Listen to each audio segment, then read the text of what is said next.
On average, someone is killed by a drunk driver every 40 minutes. About 3 in every 10 Americans will be involved in an alcohol-related crash at some point in their lives.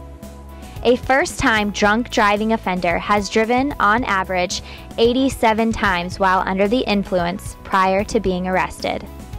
In 2006, 13,470 people died in alcohol-related driving crashes, accounting for nearly 1/3 of all traffic-related deaths in the United States.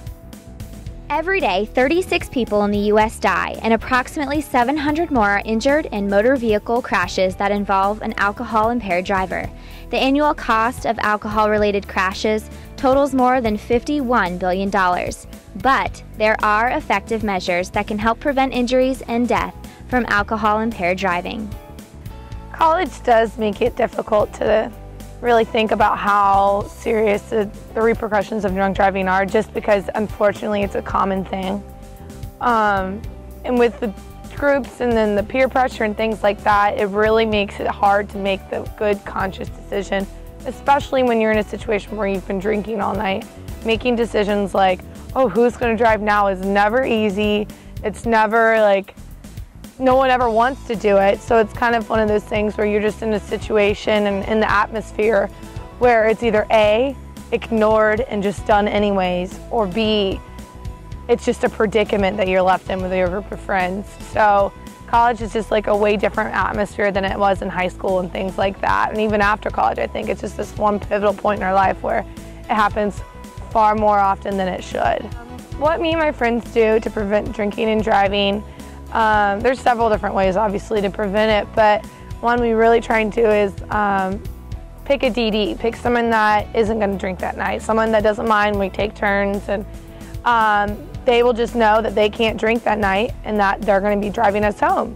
And it works out pretty good that way because we take turns, and so it's fair to everyone.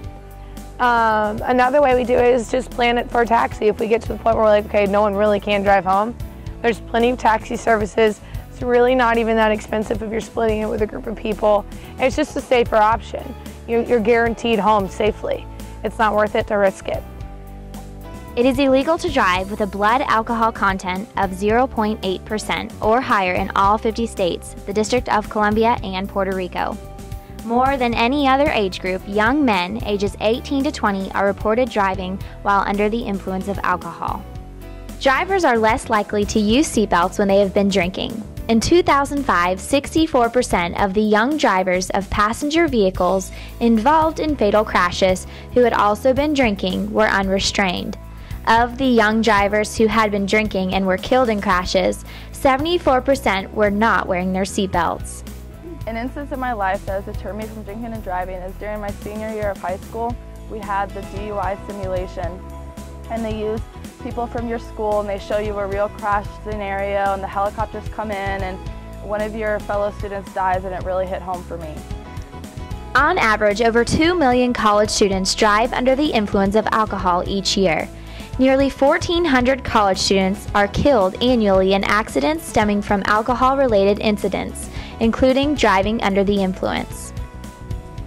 Although drinking and driving can be avoided at any point in your life, in college there are many more alternatives than to driving under the influence. Most college hangouts are within walking distance of student home and apartments, which create a simple solution to drinking and driving. Also, many colleges offer bus services at night to provide students with a safe ride to and from their destination. These bus services are provided free to students with their college ID and a minimal fee for others.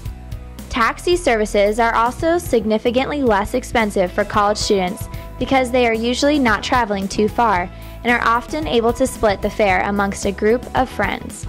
Another alternative to drinking and driving is to pick a designated driver. For that night, the designated driver doesn't drink and provides you with a safe ride to and from your destination. Drinking and driving can be easily avoided. Take the time to plan ahead so you don't become just another statistic.